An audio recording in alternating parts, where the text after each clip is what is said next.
Okay, bismillahirrahmanirrahim. Assalamualaikum warahmatullahi wabarakatuh anak-anak ustazah. Waalaikumsalam warahmatullahi wabarakatuh, Ustazah. Okay, sebelum kita memulakan pembelajaran kita pada hari ini, ustazah nak ucapkan ribuan terima kasih banyak sebab awak berdua, awak semua yang ada dalam kelas ni berjaya masuk dalam kelas ustazah walaupun dalam keadaan genting sekarang ni kan. Dengan keadaan waktu yang wabak merebak dan sebagainya, awak semua ni turut berusaha untuk menimba ilmu. Okey, sebelum kita memulakan pelajaran kita yang hari ini, ustazah nak kita semua tadah tangan baca doa sebelum belajar.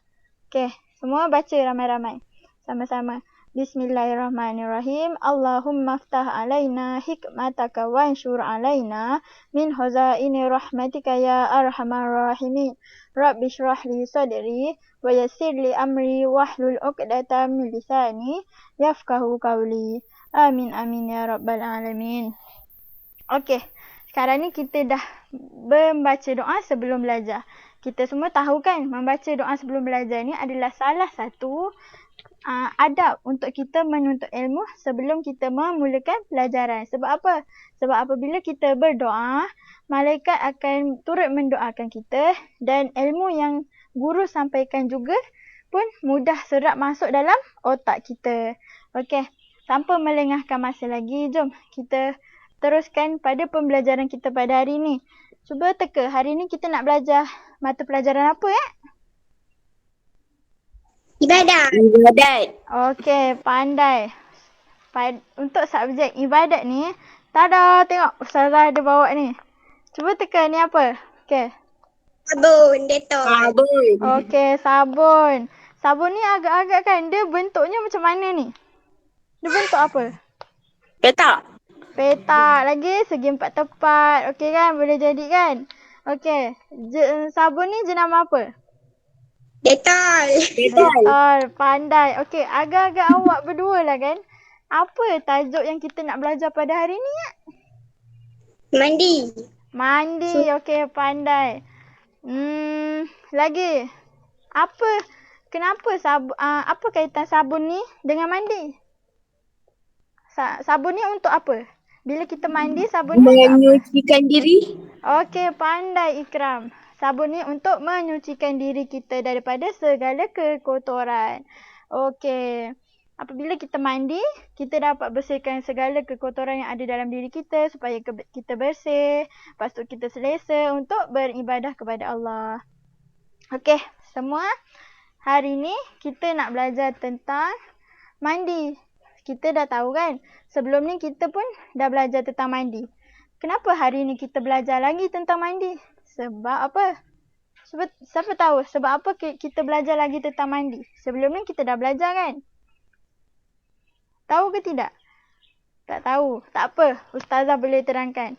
Kita belajar lagi sebab mandi ni ada banyak sangat topik. Hari tu kita belajar jenis-jenis mandi wajib. Hari ni kita belajar pula jenis-jenis mandi sunat. Okey, jadi setiap topik yang kita belajar ni adalah sinonim yang kita buat dalam kehidupan seharian kita. Okey, kita terus kepada pembelajaran kita yang kita nak belajar pada hari inilah. Tentang apa? Apa yang kita nak belajar hari ni? Cuba baca. Jenis-jenis mandi sunat. Okey, pandai Ikram. Kita nak belajar hari ni tentang jenis-jenis mandi sunat. Okey, kat situ kita nampak kan ada kotak biru, ada juga kotak oranye. Kotak biru tu apa tulisan dia? Cuba baca Ikram. Yang warna biru tu ke? Yang atas sekali tajuk dia. Mandi sunat Jumaat. Okey, pandai. Zafira, cuba baca pula. Kotak oranye tajuk dia apa? Mandi sunat 2 hari raya. Okey, pandai. Agak-agak awak, dua tajuk ni, mandi sunat Jumaat dengan mandi sunat 2 hari raya. Agak-agak Ikram lah Kenapa Ustazah suruh Ikram yang baca mandi sunat Jumaat? Kenapa Ustazah tak suruh Zafira? Sebab mandi sunat Jumaat kan untuk lelaki. Okey. Pandai. Okay. Memang mandi sunat. Betul-betul. Mandi sunat Jumaat ni memang untuk lelaki. Jadi sebab tu lah Ustazah suruh Ikram yang baca. Supaya Ikram boleh amalkan dan boleh ajar orang sekeliling Ikram tentang mandi sunat Jumaat. Sunat pula. Okey, kita tengok kepada yang kedua iaitu apa? Mandi sunat 2 hari raya. Okey, Zafira. Boleh terangkan tak dekat Ustazah agak-agak awak kenapa saya suruh awak yang baca mandi sunat 2 hari raya ni? Sebab mandi sunat 2 hari raya ni kan sunat bukan wajib. Okey, betul. Ada lagi? Tu je? Okey, betul juga. Mandi sunat 2 hari raya ni adalah sunat, bukannya wajib. Jadi, sama ada perempuan ke, lelaki ke, tak ada masalah untuk dia mandi sunat. Sebab apa? Sebab mandi sunat ni umum. Kita boleh lakukan pada bila-bila masa walaupun kita dalam keadaan keuzuran. Okey, kita tengok dekat isi yang pertama untuk mandi sunat Jumaat. Okey, sebelum tu mandi sunat Jumaat ni ada berapa, Ikram? 2. Okey, pandai. Cuba baca yang pertama. Terbalik pula. Yang pertama apa dia? Bermula daripada keluar fajar hingga seseorang putus asa dari hendak melakukan solat Jumaat. Okey, pandai. Yang kedua pula apa dia? Afdal ketika hampir pergi solat Jumaat. Okey, pandai. Okey, Zafira. Cuba bacakan untuk Ustazah tentang isi-isi mandi sunat 2 hari raya. Tapi sebelum tu, mandi sunat 2 hari raya ni ada berapa, Zafira? Ada 2. Okey, pandai. Cuba bacakan untuk Ustazah yang pertama. Bermula setelah berlaku setengah malam hingga terbenam matahari. Okey, pandai. Terlupa nak tunjuk yang pertama. Okey, yang kedua apa dia? Afdal setelah terbit fajar. Okey, pandai. Afdal setelah terbit fajar.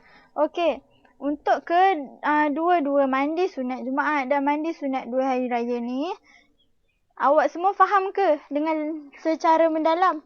Kalau tak faham, Ustazah boleh terangkan menggunakan whiteboard.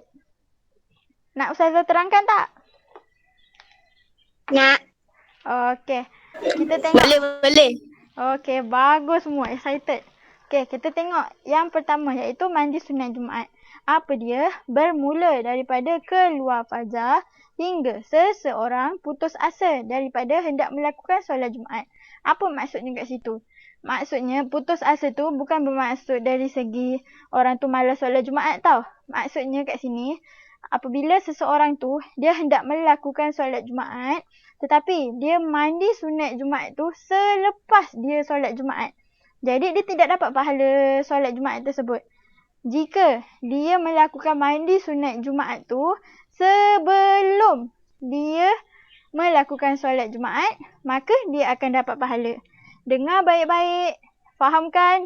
Okey?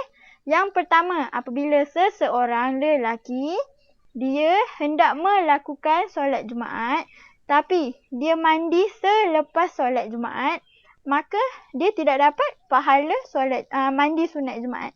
Tetapi jika dia mandi sunat Jumaat sebelum dia melakukan solat melakukan solat Jumaat, maka dia mendapat pahala solat Jumaat. Okey. Boleh faham tak? Contoh kat sini, dia belum. Jelas tak? Terbaliklah. Macam tak sesuai je. Okey. Ikram, boleh tak jelaskan dekat Ustazah apa maksud Ustazah tadi? Kalau lelaki tu solat Jumaat, kalau lelaki tu mandi selepas solat Jumaat, dia dapat pahala ke tidak?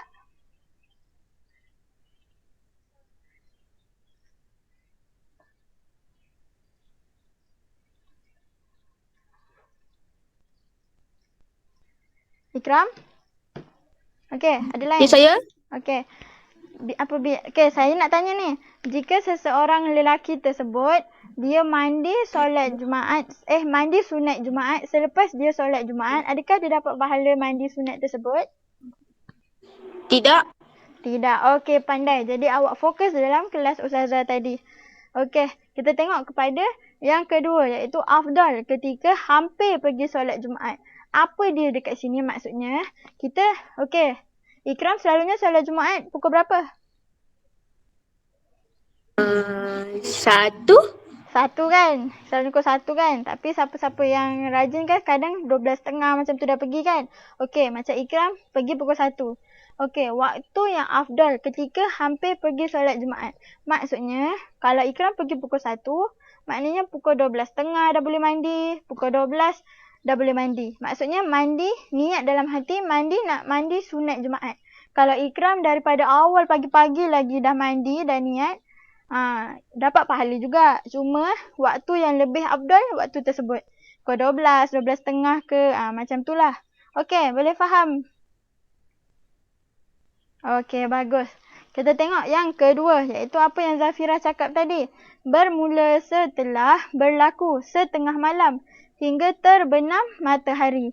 Lepas tu, yang kedua adalah afdalnya setelah terbit fajar. Okey, sebelum tu mandi sunat 2 hari raya ni. Apa maksud 2 hari raya ni? Hari raya apa? Zafira jawab, hari raya apa? Hari Raya Aidilfitri. Okey, lagi satu? Hari Raya Hari raya korban panggil apa? Hari Raya Haji. Okey, boleh. Hari raya korban, hari raya haji, hari raya Adha. Samalah tu. Okey, pandai Zafira. Okey, mandi sunat 2 hari raya ni tak kisahlah mandi hari raya Aidilfitri, hari raya haji ke dan sebagainya. Jika awak bermula setelah berlaku setengah malam hingga terbenam matahari. Yang kedua, afdal setelah terbit fajar. Okey, inilah maksud dia terbit fajar. Nampak kan? Matahari kat situ, inilah maksud terbit fajar. Bila nampak situasi macam ni je, dah boleh tahu dah. Kalau nampak matahari dekat-dekat dah, maknanya dah terbit fajar. Dah boleh mandi sunat 2 hari raya ni. Okey, boleh jelas? Jelas. Okey, Jelas. pandai. Okey, sekarang ni kita nak buat latihan. Seronok tak? Nak ikut tak kita buat latihan hari ni? Nah. Okey, bagus. Kita pergi kepada soalan yang pertama. Okey. Soalan pertama, boleh tak Ikram baca? Mandi sunat Jumaat dikhususkan untuk lelaki sahaja. Okey. Pandai. Okey, sekarang ni dekat tangan awak ada warna merah dengan warna hijau, betul? Okey. Sedia? Kalau awak rasa jawapannya betul, angkat warna hijau. Kalau rasa jawapannya salah, angkat warna merah. Boleh? Kita tengok. 1, 2, 3. Apa jawapannya? Seorang betul, seorang salah. Cuba tengok betul-betul. Mandi sunat Jumaat dikhususkan untuk lelaki sahaja. Okey, tak apa Ikram. Kita boleh cuba lagi.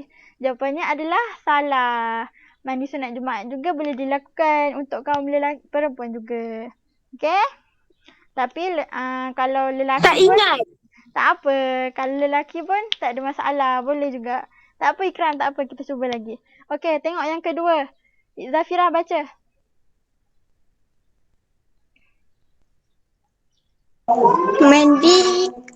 Mandi pada hari raya Aidil Adha adalah Okey. adalah Okey.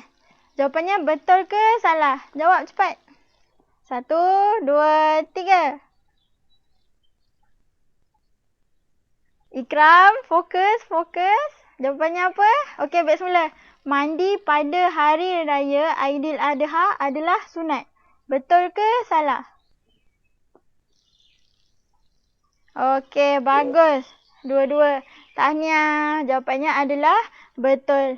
Tengok soalan nombor 3 pula. Ikram baca. Mandi sunat hari raya afdal setelah terbit fajar. Okey, pandai. Okey. Fikir dulu jawapannya betul ke salah. 1, 2, 3.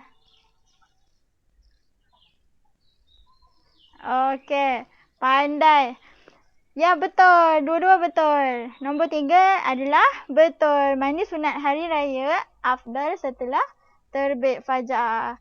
Kita tengok soalan seterusnya pula. Okey. Nombor 4. Cuba baca Zafira nombor 4.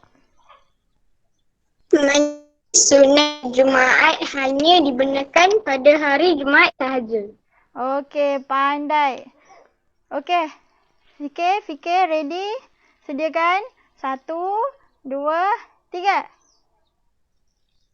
Okey, nampak gayanya Ikram dah lebih pantas sekarang ni. Okey, tahniah dua-dua kerana anda betul-betul berjaya menjawab soalan. Okey, jawapannya adalah betul. Mandi sunat Jumaat hanya dibenarkan pada hari Jumaat sahaja. Okey, kita tengok soalan yang terakhir sekali. Okey, siapa yang tadi nombor 4 siapa baca? Zafira. Okey, Ikram baca nombor 5. Mandi sunat 2 hari raya hanya untuk mereka yang menunaikan solat sahaja. Okey, betul ke salah? 1, 2, 3. Okey, pandai dua-dua. Betul. Mandi sunat 2 hari raya hanya untuk mereka yang menunaikan solat sahaja adalah salah. Maknanya tidak kisah sama ada kaum seseorang tersebut dia nak melakukan solat ke, tak nak ke, tapi dia niat juga nak mandi sunat 2 hari raya, tak ada masalah. Boleh je. Okey, semua dah jelas? Dah nampak kan kat sini kan? Dah faham kan? Dah. Okey. Kalau betul-betul dah faham Ustazah nak uji awak berdua ni. Sekarang ni kita dah belajar tadi tentang mandi sunat Jumaat dan mandi sunat 2 hari raya. Okey. Zafira, boleh tak bagi tahu dekat Ustazah apa yang kita belajar tentang hari ni? Hari ni kita belajar tentang apa? Tentang mandi sunat. Okey, pandai tentang mandi sunat. Okey, Ikram, mandi sunat ni apa yang kita belajar hari ni? Kita belajar tentang apa?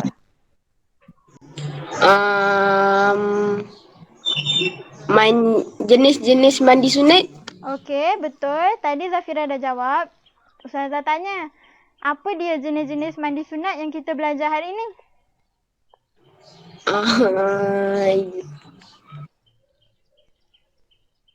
Mandi sunat Jumaat. Mandi sunat 2 hari raya. Okey, pandai. Kita belajar tentang mandi sunat Jumaat dan mandi sunat 2 hari raya. Okey, dah boleh faham tak kat sini? Senang je kan apa yang kita belajar hari ni? Asalkan apa yang saya ajar ni awak betul-betul faham dan awak hadamkan dalam diri awak. Okey. Sebelum kita nak mengakhiri kelas kita pada hari ini, boleh tak izinkan Ustazah nak belanja korang sedikit pantun lah 4 kerat? Boleh tak? Boleh. Boleh. So, pantun Ustazah berbunyi beginilah ya. Kalau ada sumur di ladang, boleh Ustazah menumpang mandi. Kalau ada umur yang panjang, bolehlah kita bertiga berjumpa lagi. Assalamualaikum warahmatullahi wabarakatuh. Kejap. Tapi sebelum tu terlupa pula. Kita baca dulu doa untuk mengakhiri pembelajaran kita pada hari ini. Okey, jom. Tanda tangan kita baca tasbih kafarah dan surah Wal-As. Subhanakallahumma wa bihamdika asyhadu an la ilaha illa anta astaghfiruka wa atubu ilaik. Bismillahirrahmanirrahim. Wal-As. Innal insana lafi khusr illa alladhina amanu wa amilus solihat wa tawasaw bil haqqi wa tawasaw bis sabr. Sadaqallahul azim. Okey. Sekian. Assalamualaikum warahmatullahi wabarakatuh. Waalaikumsalam warahmatullahi wabarakatuh. Okey.